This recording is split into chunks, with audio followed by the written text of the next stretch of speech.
My name is Robert K. Coop, Okay. Montana native, right? Montana native. Now, why did you sign up at 17 years old, and how did you get in the Army at 17? Way back then was the Depression was on, and there wasn't anything for young people, you know. And I wasn't the only one. There was quite a number of them that had joined up. And I had been in the National Guards when I was 15. They let 15-year-olds in the National Guard? They never did ask me my birthday or how old I was. Really? Wow. And so that was the reason that I joined the regular Army, you know. I always liked the Army, though. Even when I was a little kid, I always liked to be a soldier. And I still feel that way. So it didn't surprise anybody at home that you'd put your name on the list? And No, man, they said, how are you going to get in there at 17? And I said, well, they just agreed to do it. And so they give me a paper to fill out, and so I changed the date on it when I left the recruiting station, you know, and my folks never picked it up. I just told them that they was going to let me. Anyway. what did you think you would do? What did you think your job would be in the Army? Well, I always wanted to be an infantry soldier. You're the only person I've ever heard that wanted to be an infantry soldier. Yeah, well, I never got over it. But an infantry soldier, as far as I was concerned, was the Army. And I'm sure that if my good friend, the old captain, was still alive, he'd say the same thing. So where did you first go? Where did they first send you? They sent me, you mean from when I first went in the Army? When you first I went to Fort George Wright, which is in Spokane. But they done away with it, you know, later. And this was at a time when they were changing the square divisions of the Army to triangular divisions. I know that might not make sense to. Yeah, what's that? So, well, in the 3rd Division, then there was the 15th Infantry and the 30th Infantry and the 4th Infantry. And they're the ones that got taken out of the square division. And they went to Alaska, as I recall. But I went to Fort Lewis and to the 98th, and I went in there, and all we had was tents, and I slept on straw ticks. And Glamorous Army life. oh yeah, but I thought that was pretty good, but I was beginning to get some second thoughts. But I had a battery commander, and his father was a 4-star general, and this old battery commander, he was a captain, and he called me in one day and he said, "Coop, how old are you?" And I knew he had me.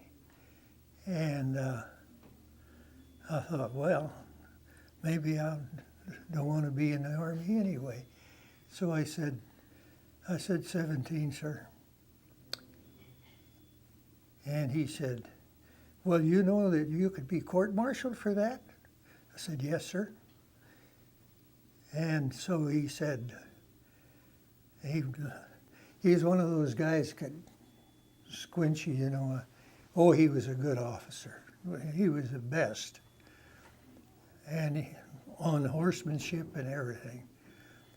And so he squinted that eye at me and he said, well, he said, you'll be 18 before too long. He said, you've been a pretty good soldier, so get on out of here and forget it. Jeez. So I got on out of there and forgot it. But that's the way things were, you know.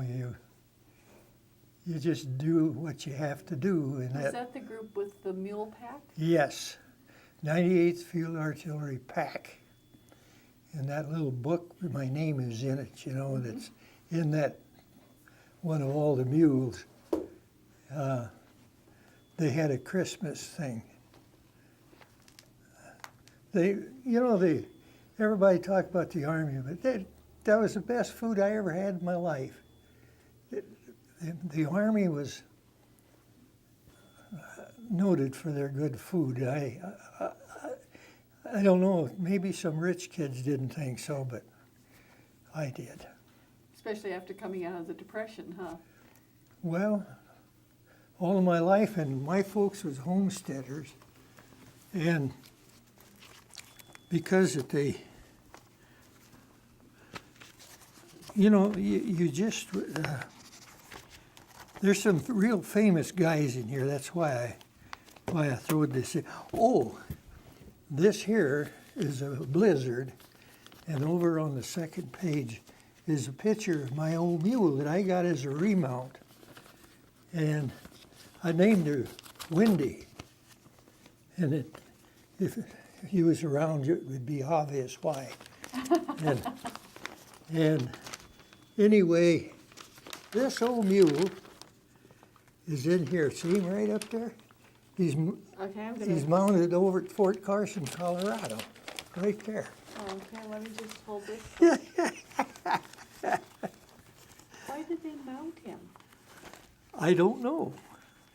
And I got a plaque with my name on it. I wrote to him and offered it to him so that it could set right over him. But I don't know, maybe that thing dropped out of here. No, here it is. But anyway, these days were...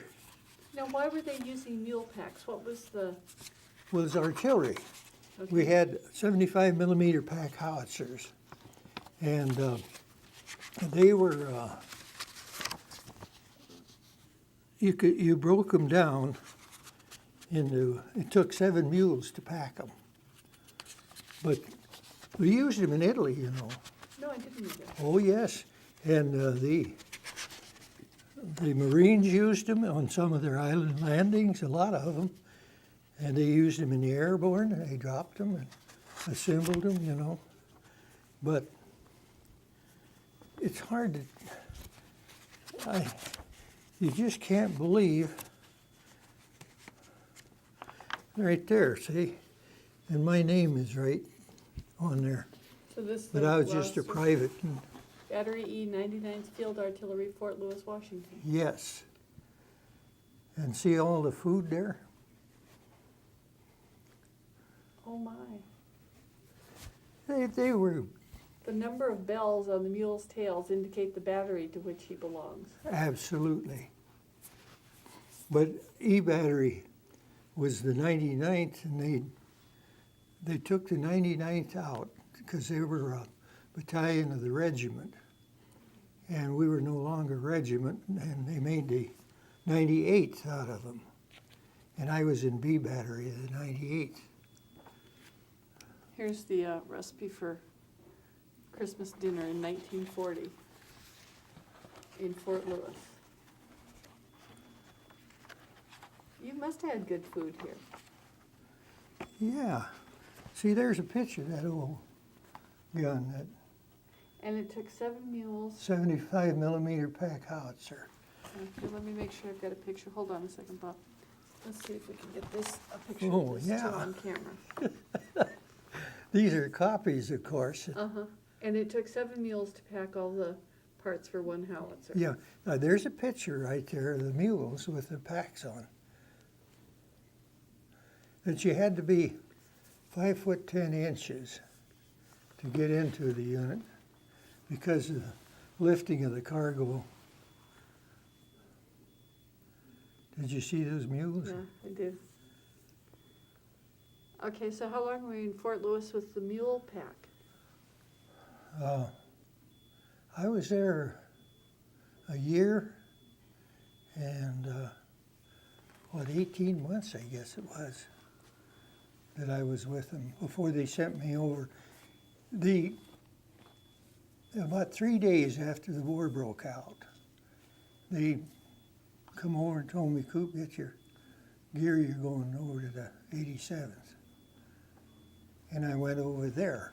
So you were in Fort Lewis when Pearl Harbor happened then? Yes. And the unit, they pulled out and went down to the bay or the ocean and set their guns up down there because they thought the Japanese was going to land. So they were guarding the coast, right? Yeah, and when I got over to the 87th, well, they took me up on a hill and they made a corporal out of me then. Took me up on the hill and I was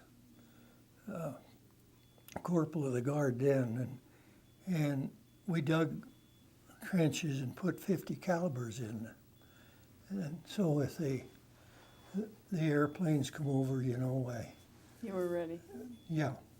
Although we was infantry, mountain infantry. Well, I bet you were surprised that they took you away from this group then, weren't you? Did you know where they were going to send you? Yeah, I asked them not to. They said, sorry, they've got priority.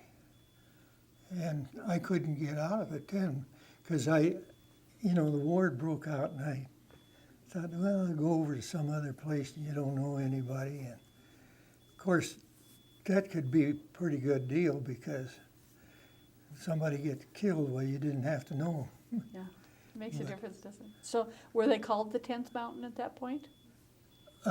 No, we was just we was the 87th Mountain Infantry, and it was just a regiment, the forerunners of the 10th. Okay. And it wasn't long before they put in a couple more regiments. And one that your dad was in was the 86th, and I was in the 87th. And we used to tease him a lot about it, newcomers and all that stuff. Ne'er-do-wells. Yeah, but So he slipped out of it too before they went up on the islands, Yeah. So you went down to Camp Hale. Hey, were you a skier? I wasn't Before a skier, no. I was a Montana guy that knew the mountains, but they wasn't just skiers, but we learned to ski. They took us up to Mount Rainier and we stayed up there for quite a while. And That's right, because the group was in Fort Lewis for a while. oh yes, that's where we was organized, at Fort Lewis.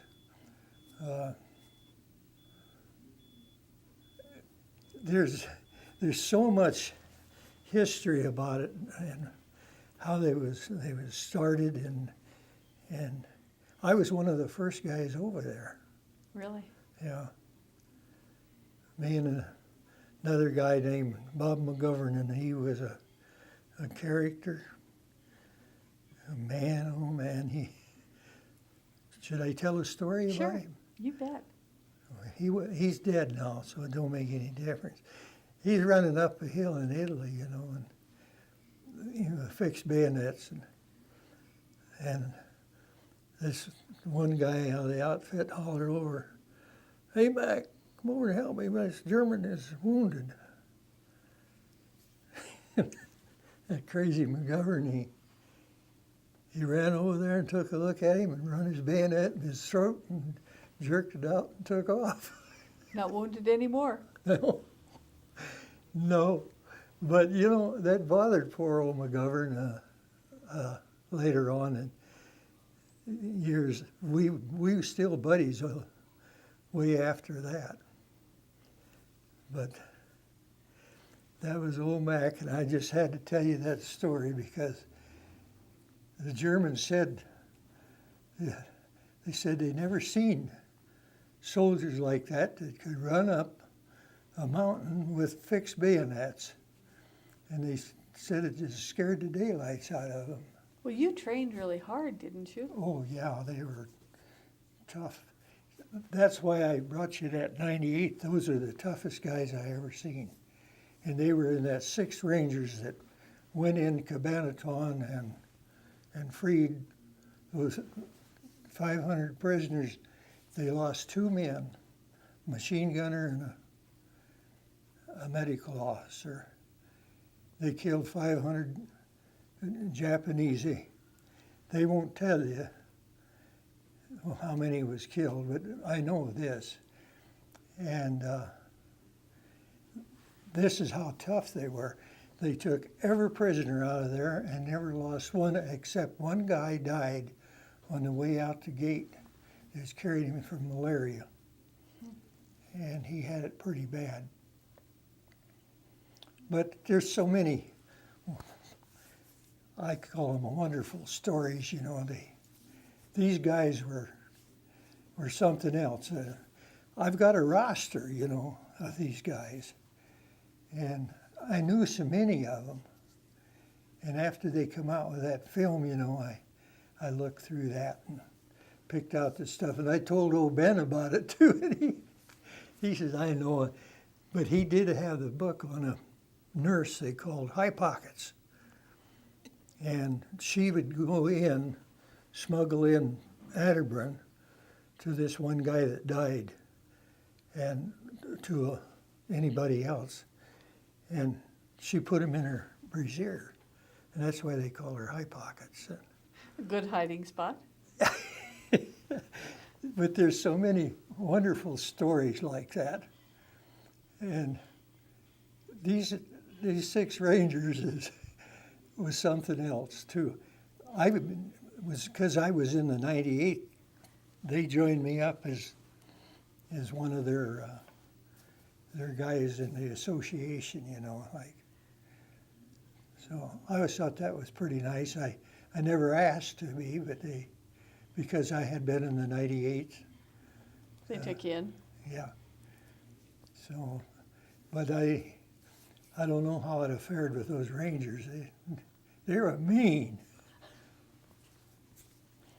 Tough numbers, aren't they? Yes.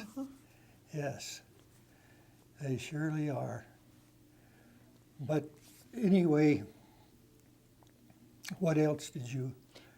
Anything you want to tell me? Do you want to tell me about going to North Africa? What was going on down there? Well, I don't know. They put me on the USS Mariposa. Mm-hmm. And I went over there, and the campaign ended, and I got the opportunity to listen to one of the most famous soldiers you ever knew, and that was old George S. Patton. And he assembled the whole 7th Army. He commanded the 7th Army. And as far as you could look, there was GIs all around. And I can never forget this because he got up on a stand like that, and I can't tell you everything he said because he cussed like everything, you know. He was quite a guy, but I never did know anybody that had heard that speech that he made to us, except myself, and I even had a cousin in an armored infantry unit over there, and he got wounded, but he never heard Patton either. But none of them ever heard him, but I hesitate to tell you about his speech, but it was so good, and I asked other guys if they'd ever heard it, and they never did. I went for years, and finally I found a guy that wrote a book called The Recon Scout, and he's up at Kalispell, up in that country. And he heard it, and I got on the phone and found him and called him up, and it was just what I heard, you know. And he made about the same speech to the Third Army after he come back to the States. So he commanded our 7th Army over there. Well, it was really remarkable because I don't want to tell you, because he was really a bad-mouthed guy in a way, that he said maybe I could tell you in private, but Not on camera? well, I don't know that would be proper. But there were GIs all over listening to him. Oh, yeah. And he was addressing the troops because... I'll tell you a little bit what he had said. They'd been passed out of a lot of medals and Purple Hearts.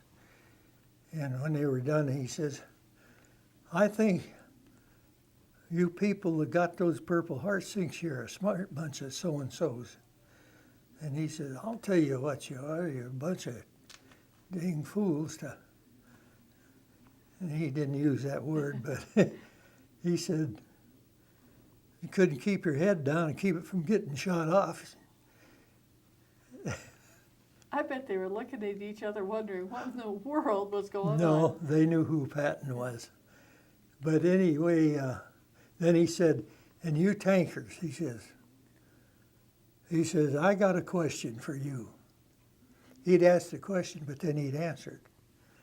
He said, just supposing you're going along and a shell comes through and kills one of your people. He says, you can't leave him in there to stink. You can't open up the hatch and throw him out. He said, I'll tell you what you do. You take out your pocket knife and cut him up in little pieces and shove him out the hole the shell come through. But you knew what he was doing. He was always inspiring his troops, always. I don't know, you heard this story about him slapping a kid over in Sicily. Oh, I didn't. You never heard that one? Oh, that's pretty famous. Did you ever see his movie? I didn't. Well, if you get a chance, you should go and see it because, anyway, he visited the hospitals, you know, and he'd go in and the guys was laying there and all shot up, and he'd go over and he'd kiss them on the forehead and tell them what heroes they were. And anyway, I never heard it before, but the stories that they come out with now. But I talked to a ward boy in Sicily that had been in there and heard the whole thing. And he said, Patton always had a quart in one hand, his gloves in another, and he come by and they were ordered to stand by their bunks if they could, you know. And he went over to this young guy and he says, what's the matter with you, soldier? And this, I'm telling you what this ward boy told me. I never forgot the words. But he said,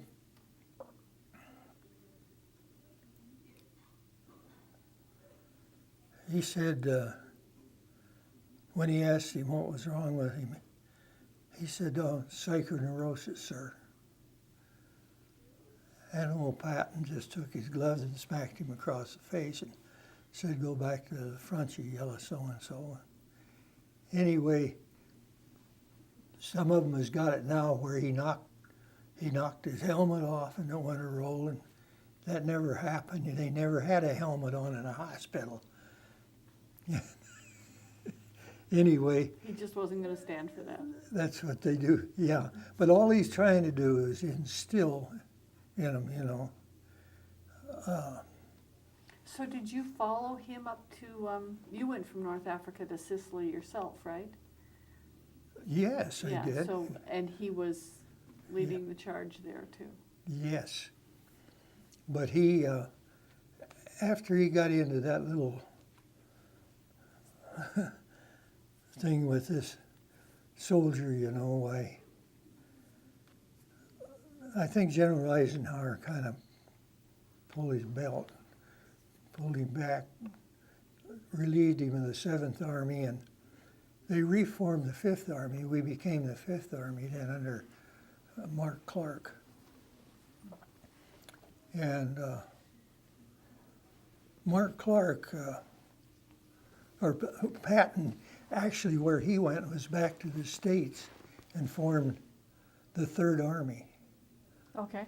Am I using up too No, much? I just didn't want an interruption there. But anyway, he went back and formed the 3rd Army, and this speech that he made to us is almost identical to the one in It worked so well on you guys, he gave it at again, Fort huh? Knox. Yeah, he took the 3rd Army over there after the landing in France. You know, of course, where we landed was over in southern France. But Mark Clark took over the 5th Army. And he's a guy, he was a general, of course, but you never wanted to mention him around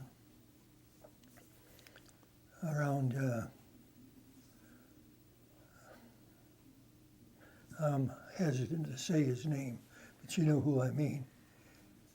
Because he was in the 36th Division, and they ordered the 37th, or one regiment of it, to cross the Rapido River. And all they crossed was rubber boats at night and ropes, and they got on the other side, and right overhead was the big monastery. And they just shot the daylights out of them. They killed about 2,000 men. And you've probably heard that story before, but maybe not, I don't know.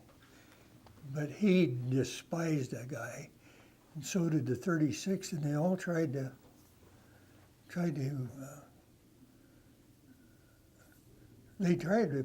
pull his belt, or what we call pull his belt, or have him relieved of his command. And I never liked the guy, but I wasn't as passionate about it as others? As others? Yes. And how long were you in Sicily?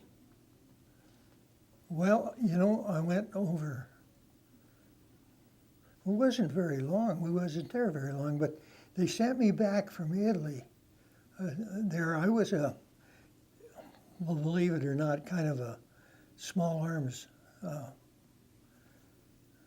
hate to say that I was a small arms. Pretty much an expert or a specialist, or? Well, anyway, yeah, and they was having, and they sent another guy along over there too. Was they took him out of chemical warfare unit and 4.2 mortars, and they sent him back to see if he could develop a recoil for the thing, because they had a terrible recoil, you know. They were a good mortar. They never fired any chemical or rounds, but they sure used them in support, you know. And all I had to do was get these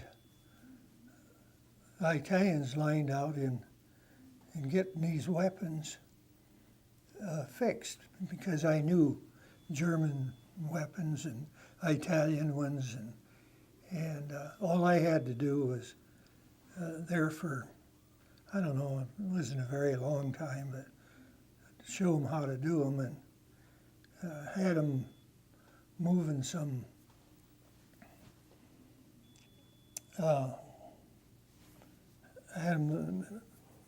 munitions off of the road, And while I was doing it, a hand grenade dropped from it and the pin flew off. And I reached over and picked it up and threw it over a wall. There's all kinds of walls in Sicily. And of course, nobody got hurt. But Eisenhower gave me a commendation for that. But I don't know that I deserved. I didn't do anything anybody else would have done. But anyway, then they sent me back, and then we went back to North Africa to train again for that southern France invasion. And it just happened that where we went at a place called Arzew was, I guess the ocean or the Mediterranean was pretty similar to where we was going to land. See, we landed at Saint-Tropez, between Saint-Tropez and Saint-Maxime. And there were so many funny things that went on, but then I went back to Italy and we formed back up. As the 10th Mountain? No, I went to I went over to the 526th Armored Infantry. And anyway, they reformed the 7th Army under a general named Patch. And I had some pictures of that staging area where we was. Did you go straight from North Africa then did you go to southern France or did you go to Italy from I your went training? back to Italy after I'd gone over there and trained. We went back to Italy. They just loaded us back on a Scottish freighter, I think it was. Went back there, and then we trained off of Salerno a while for the invasion, and we knew we was going on an invasion, but we didn't know where. But they pulled which probably has a meaning to you. They took the 36th Infantry Division, the 45th, and the 3rd Division. And then the French First Army was supposed to come in D+3. Oh, what a joke that was. But anyway, I don't know, we trained just a little bit there and then loaded up, and we went to southern France, and I kind of get them mixed up, but it was Operation Dragoon, and before that it was Operation Anvil or Hammer, something like that. But anyway, they took that out. They was going to have us land with the Normandy guys on the 6th. And I don't know, some of the politicians, big shots, got in an argument over it. And, initially there was going to be a landing in northern France and a landing in southern France on the same day? Yes. Wow. And that would have really been the smart thing to do. But we didn't go over there till August 15th, I think it was, when we went to southern France. And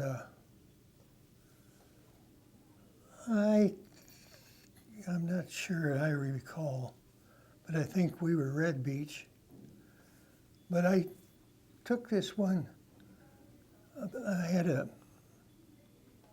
picture that they had taken a moving picture of of the landing, and it looked just like this ship I was on, and I got to talking to Eric and telling him about it, but I give him a copy of that, and of course he died, and I never heard any more. But it looked like the same ship that we came off of, you know. And we were on the Vood out there. I know the 36 was close by because there was a place called Malmedy. You might have heard of it in southern France. The landing wasn't all that bad, but over there they kicked a German division out of Malmedy, and there was some couple of our aircraft that spotted them, and they just called in I don't remember if it was the British that found them or it was American, but anyway, they called in another squadron, and they just annihilated them. And when we went up that road, there was dead bodies hanging every place off of the road, and they just took bulldozers and dozed them off the road. And it's just unbelievable. And I was reading a thing from Audie Murphy, and he was describing the same thing. I met old Murphy over in Italy, but anyway, I'll never forget that, but I've got they didn't dare print that whole thing because you can't believe it's just 8 miles of it. You know, a whole division. And they just annihilated them. And the infantry just sat up there and laughed. They didn't do nothing. Didn't have to. I think the artillery did. But then, you know. So when you landed, you had no resistance? Oh, yeah. Oh. We had resistance, all right, but they weren't tough enough to stop us. But I can tell you a good story on this, but I don't know if you ever want to publish it, but the French were supposed to come in 3+D. And anyway, there was part of and I think it was the 3rd Division that took this one town. And General Eisenhower told them to just hold it and give the French the honor of taking it. Well, they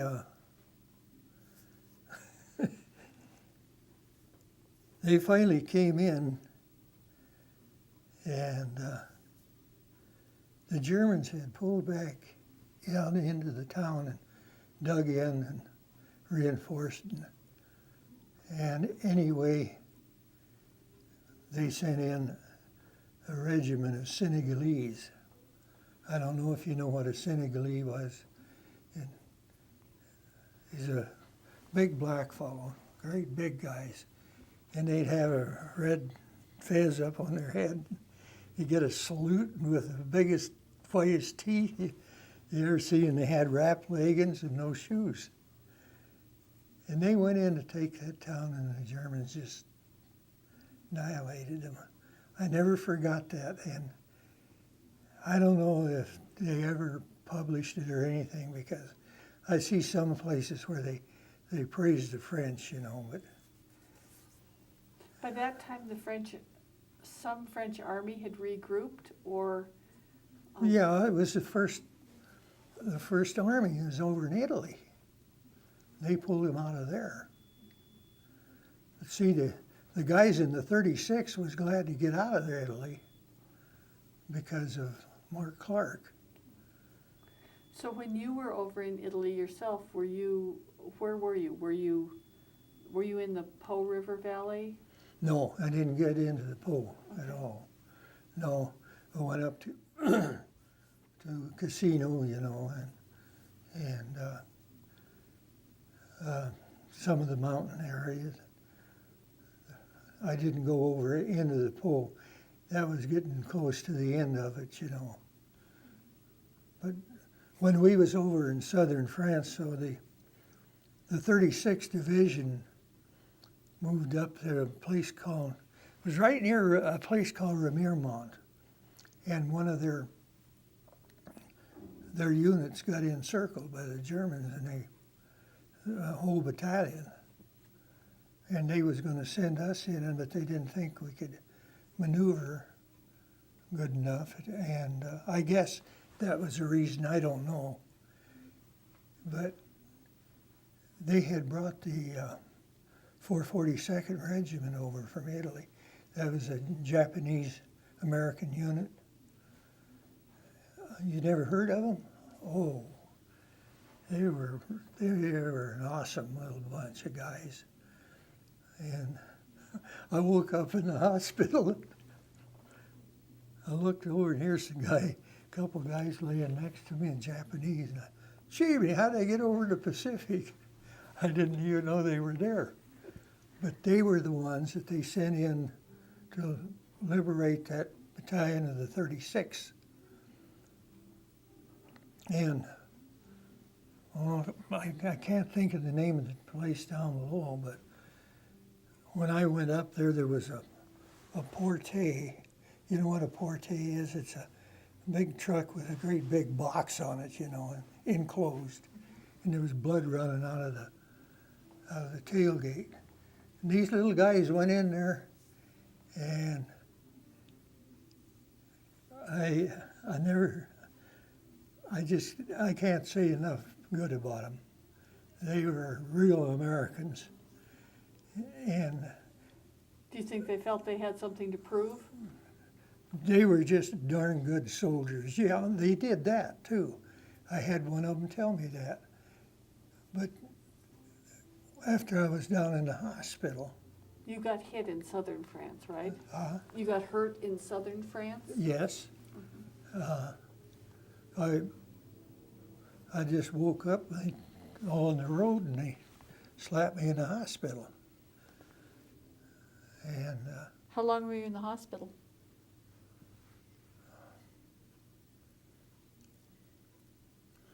well, I don't know, maybe close to a month.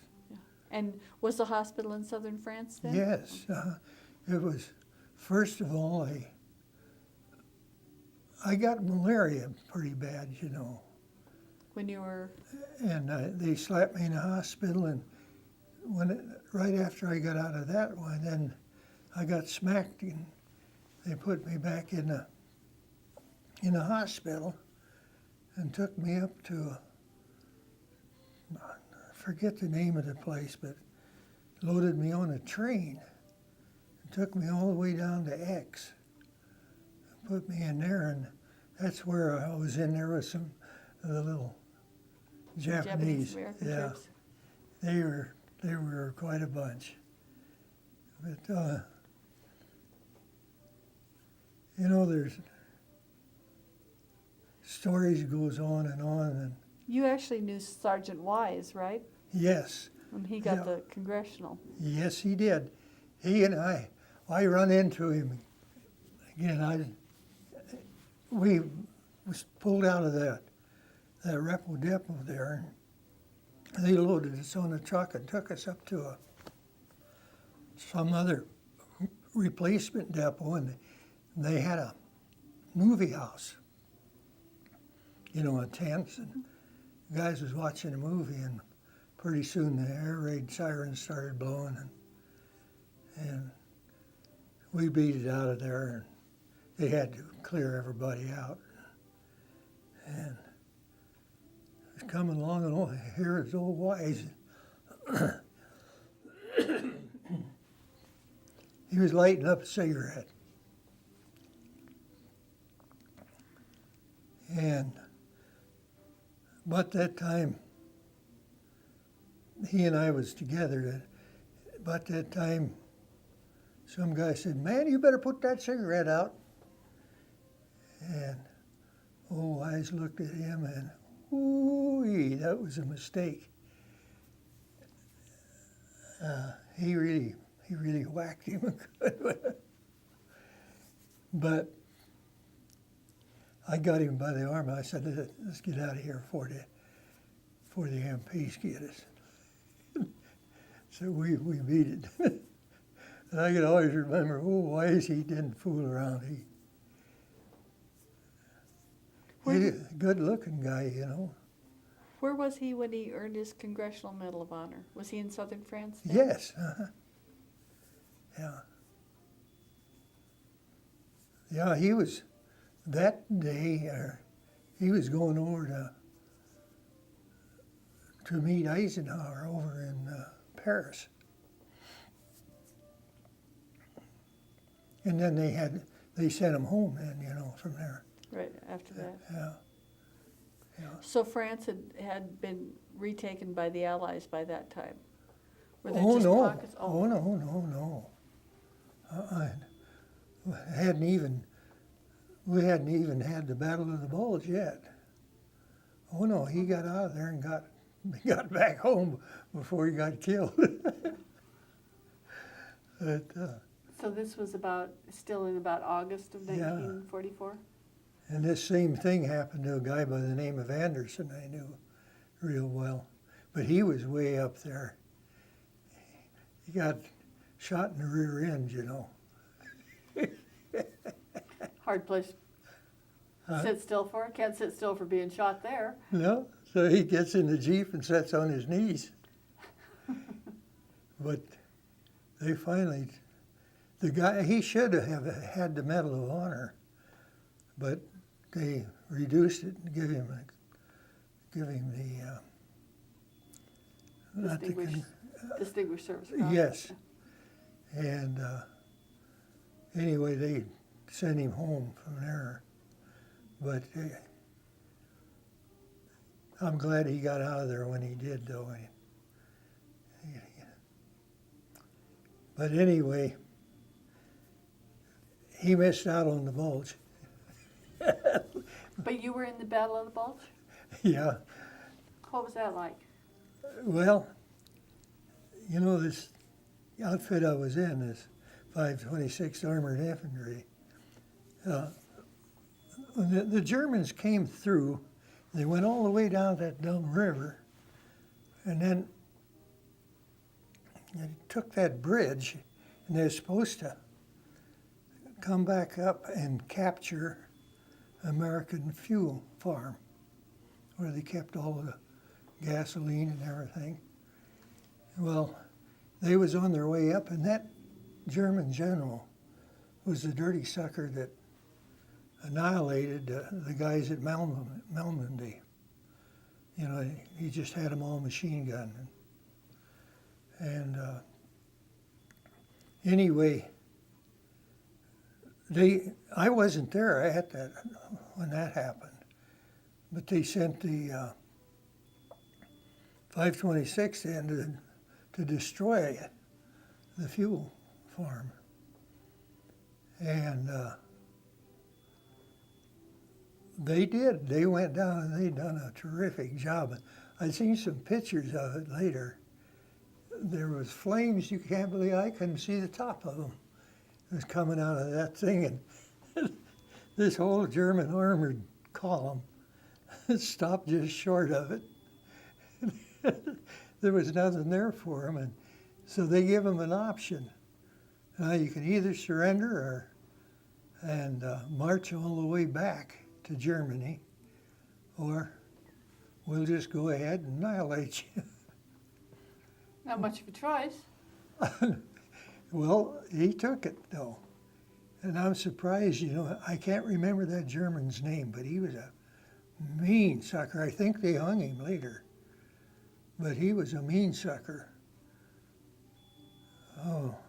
Anyway, they took it and marched back. They had left everything they had. They couldn't even carry a rifle. Nothing.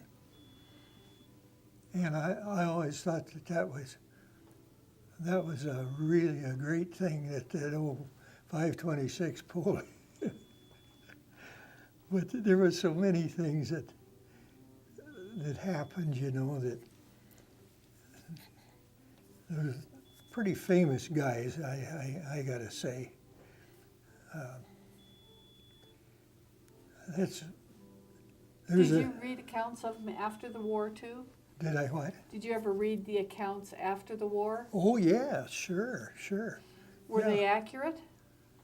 Oh, I think so. Yeah, you know, yes, they were accurate because I was right up there. Well, you know, the 101st Airborne, they got encircled, you know, up there, and the Germans wanted them to surrender. They brought in a guy offering them to surrender, and so the representative, this colonel, he took it back to the general, can't think of his name right offhand, and all he said, he read it, and all he said is, nuts, and that was it. He wasn't about to surrender. But you had to see the place that is timbered, you know, and the Germans come busting through there. Well, this was really their last hurrah. But I don't know, after that I went on up. That's when they, up to Liège and into Aachen, and that's where they took me out and slapped me in that engineer outfit that I didn't like. Why'd they put you in an engineering outfit? Just They a body to put, They didn't want me on the front lines no more. See, after I got out of the hospital,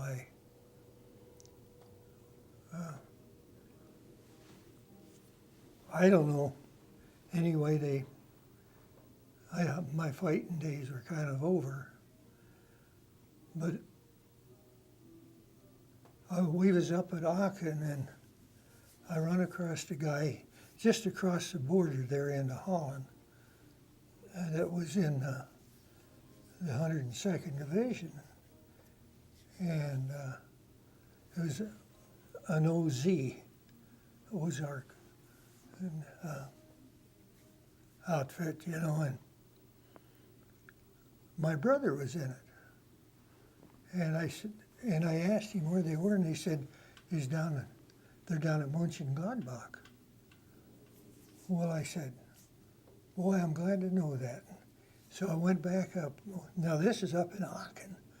And I went up to that captain, and I told him about him, and I said, hey, I'd like to go down there and see him. And I said, take me a couple of days. And he says, take a week if you need it. He didn't care. He didn't care where I was at. Because I was no engineer. so did you go down and see your brother? Yes. I got down, I got a ride on a truck that was hauling a big pipe for, they were running a fuel line down to the Rhine River. And I got a ride down to there, and I got down to Mönchengladbach, and I found out that the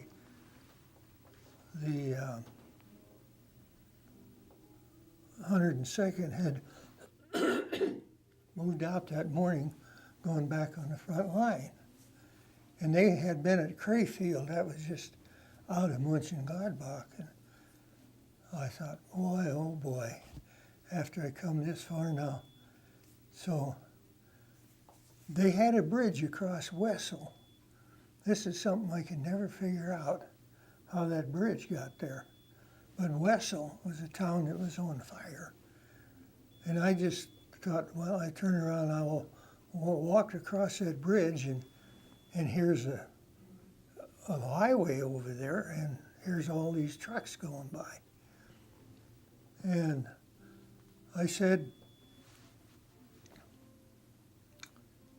I went over to the MP that was directing the traffic and told him who I was and what I was there about. And he says, you know, they're going through right now. He says, stay right here, I'll get you a ride. And I did, and it wasn't 10 minutes, and here come my brother's company headquarters in a Jeep, the captain and first sergeant, and I don't know who all, but they stopped, hop on here, and I hopped on, and we went, I don't know how far, we went all the way down there and into the evening, and the dead Germans laying every place. And we went into a farmhouse, big fancy farmhouse, and took it over as a CP, command post. And they run that German family off into another old shack over there. It was a beautiful farm.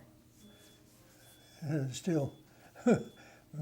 it was still warm milk, and they had a stew on the table or on the stove and everything. And anyway, that's not, I don't mean much anyway. What they were doing, like his company, they were driving around in a circle, and they was changing their division insignias to make the Germans think that there was more more units moving in. And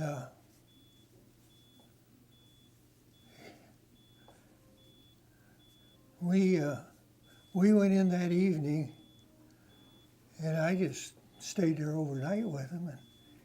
And early in the morning, I hear these guys come into the chow line, and there's my brother standing there, and he looked at me, he said, where the hell did you come from?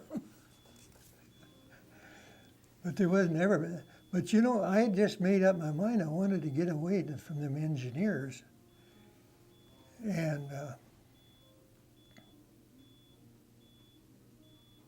so I went to his company commander, and I asked him if I told him, you know, who I was and what was going on, if I could just stay with him. I'm an experienced infantry soldier.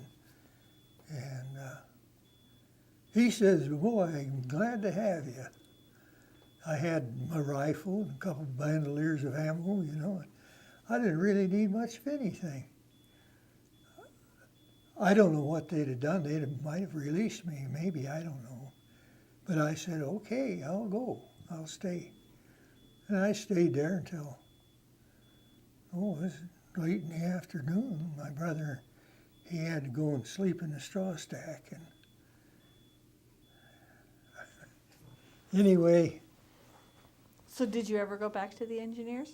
Yeah, because the captain came to me and he said, Coop, he says, we just don't think it's a good idea for brothers to be going. He was my oldest brother. He was 10 years older than I. And he said, one of yous get killed, and he said, you have a terrible time with it. And of course, they were under this new Sullivan law, you know, that came about. And I guess if I wouldn't have said anything, if I'd have just loaded up with them, because they're moving right up on the front. But they were the ones that drove down to the Elbe River, and that wasn't too far. I woke up, or that night, I don't know that I woke up, but I seen a red thing just like a rainbow. It was just brilliant red. And you know, that thing scared me more than anything. I thought, for Pete's sakes, the world's coming to an end. And it was artillery fire. Oh, they were just, but I never seen anything like it before. I seen a lot of artillery fire, but nothing as concentrated as that was. And this was a push to end that thing. And, you know, I dreamed about that for years later, for some reason or other. Just stuck in your mind. Uh, It just really stuck in your mind. Yeah. Did you get a sense at that time that the Allies were winning? Well, yeah, we knew we was, and if it hadn't been, I don't know who they blamed for it, but there was a direct order from General Eisenhower that they was to stop at the Elbe River and let the Russians take Berlin, and the Germans was all ready to surrender to us. And so they thought, well, if they want to lose a whole army, why, go ahead. And they did. They killed Russians like they were going out of style. But those are some things. I never seen that with my eyeballs. I just know what happened then.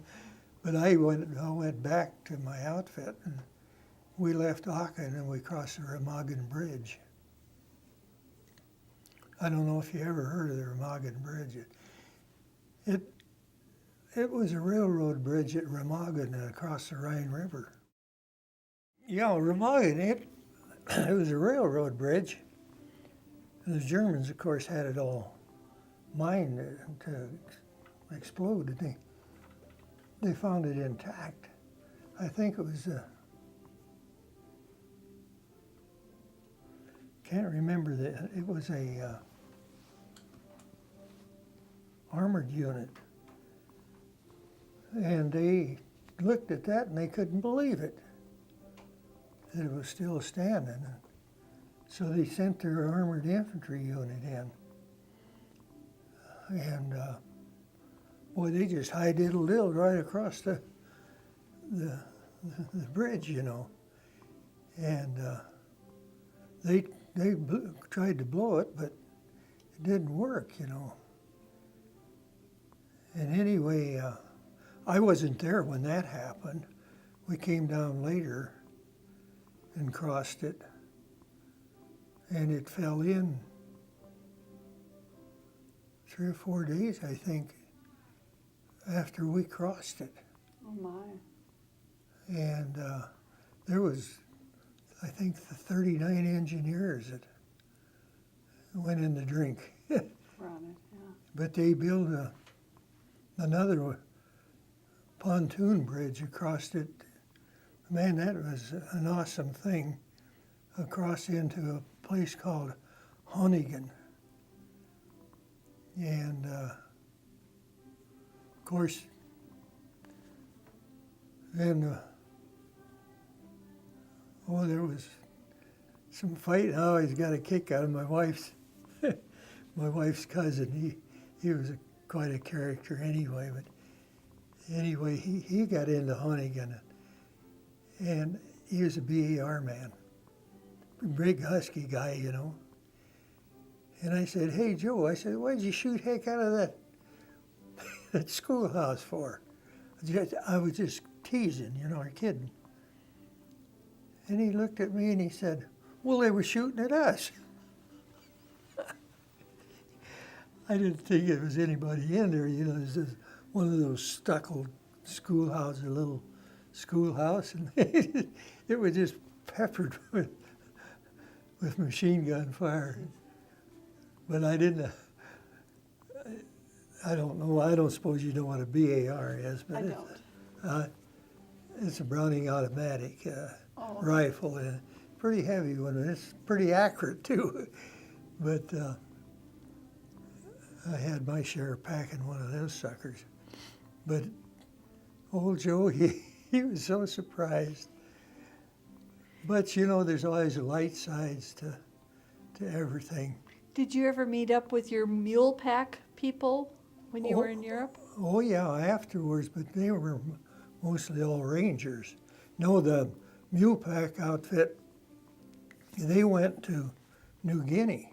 Oh, so they were in South Yeah. Pacific. But you know, I don't like to go back to a relative, but you know who I'm speaking of. He volunteered over in Italy to go all the way back down to Naples and bring them some mules up there. You never heard that story?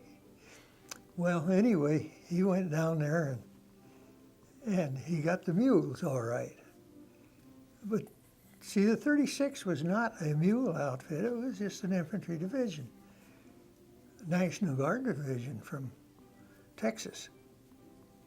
And anyway, he went down there. Well, then he got the job of ushering the 1st Special Forces up to the mountains up there by Casino.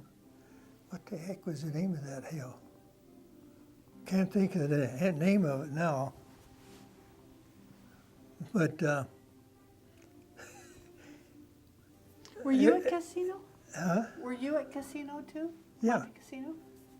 But Eric was telling me about when he took those mules up, he put them in a Catholic church, in a whatever they call that, and oh, they protested and everything, but you know it didn't do much good with him.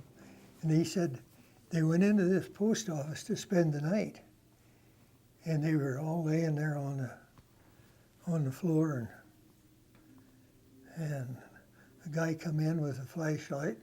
Oh, they was bombing overhead. Yeah, came in with a flashlight, and he said he walked over there where Eric was laying, and he said, "General Eisenhower?" And Eisenhower stood up. He says, "Yep." He says, "Damn," he says, "I hate those bombs."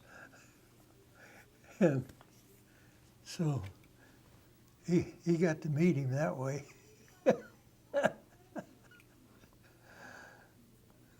But I'm pretty sure on his citations was signed by Eisenhower. He signed a lot of them. You stayed in the service after the war. Mm-hmm. Yes, I did. I took a little vacation and came home, and then I re-enlisted, and I went back to Fort Knox, Kentucky with the 526th Armored Infantry. That's where they were schooling OCS, and they called it school troops. And they're using our same tactics to this day Oh, really? that we developed, yeah. A lot of them didn't like too good, but you know, those bullets, they ricochet off of those tanks, and we'd get some guys that was casualties even after the war. Did you ever go back to Europe after the war? No, never went back. No interest in going back and seeing the places you were at, or? Oh, I wouldn't mind going back to, well, I'd like to have went back to Germany, and I would have liked to went over to, can't say the name of that place where old Blood and Guts is buried. It's a big military cemetery. That's what we call Patton, you know. Was he buried at Flanders or Huh? Flanders Field or? No. It's a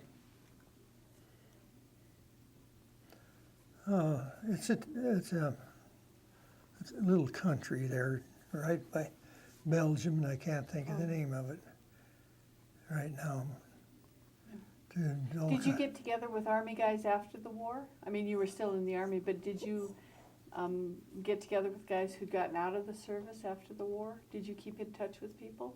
Oh, yeah, sure. You bet. Did you ever go to any 10th Mountain reunions? Or? Oh, yeah, I went real often. Once a year with the state one, you know, but then I went back up to Hale and over to Colorado, you know, where we were. Mm-hmm. And so many guys in there too. Good buddies of mine is killed, you know. It makes you remember them and think about them anyway. Yeah. Well, any other stories you want to add to this? Oh, there's stories after story, and sometimes I think back, hey, did that really happen? It did. Really did. It happened. There was, I don't know, up in Frankfurt, when the war was just about, or was over, they had about 50,000 prisoners there in one great big containment area, you know. And them guys sitting there picking lice off of their clothes. Hitchhikers. Yeah. Had you heard about what was going on with Hitler and the exterminating the Jews? Did you No, hear rumors about never heard a thing about that. But you know, I think Churchill must have, because he wanted us to go in Italy and take Italy and go into the soft underbelly of Europe, cut the Russians off, and I thought about that a lot of times. I thought, maybe he's right. But you know, there's so many people, unless you've seen that war, you don't know how many of the thousands of millions of soldiers that was there. It's still unbelievable to this day. I laid there in a foxhole in France and watched those airplanes go over. And there was just jillions of them, thousands upon thousands going over. They would go over and bomb the daylights out of them in the daytime. And then the British would come over at night. It's just beyond imagination, you know, how that they could ever assemble. They could ever assemble such a fighting force, you know. Because old Adolf Hitler had plans for us.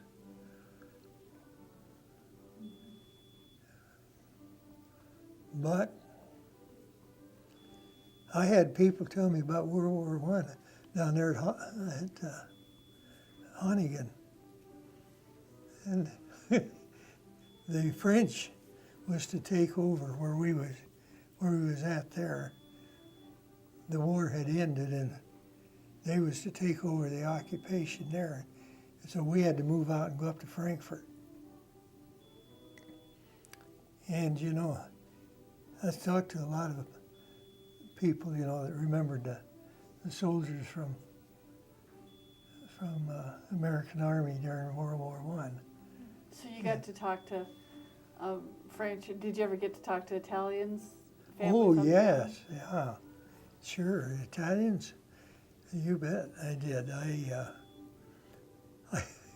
always had a pretty good story, you know. I had some prisoners, and I remember their names to this day, who was coming down off of this hill.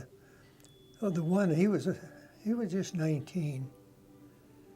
Anyway, he had his hands up and he came out and he says, "Non sparare, don't shoot," that means. And I took him for a prisoner, and then there was another one. Let's see, Angelo Prelinghi was the other guy. Nice looking soldier. And then there was a sergeant he got up too. They just called him Sargenti. But this Angelo Prelinghi, no, it wasn't Angelo. The other guy, I didn't think I'd ever forget his name. Just temporary anyway. Going down the hill, I was taking him down to the collection center. He said, "Hey, Coop." He asked me my name. And I told him. I said, Robert Coop. He says, "Oh, Roberto Coupe." That's the way they pronounced it. It was comical because that campaign ended and we was down there, and I walked by this POW camp, it's all wire. And I heard these guys say, "Hey, Coupe." I went over there, and here's it for these prisoners. And they wanted me to get them some wine. I thought, oh, what the heck can I got a 5-gallon can it was a water can. Filled it full of vino and took it to them. You should hear them guys sing. Oh, they can sing like you can't believe. It's singing Lily Marlene that night. And of course, it's different than the German version of it, But there's so many things like that happened.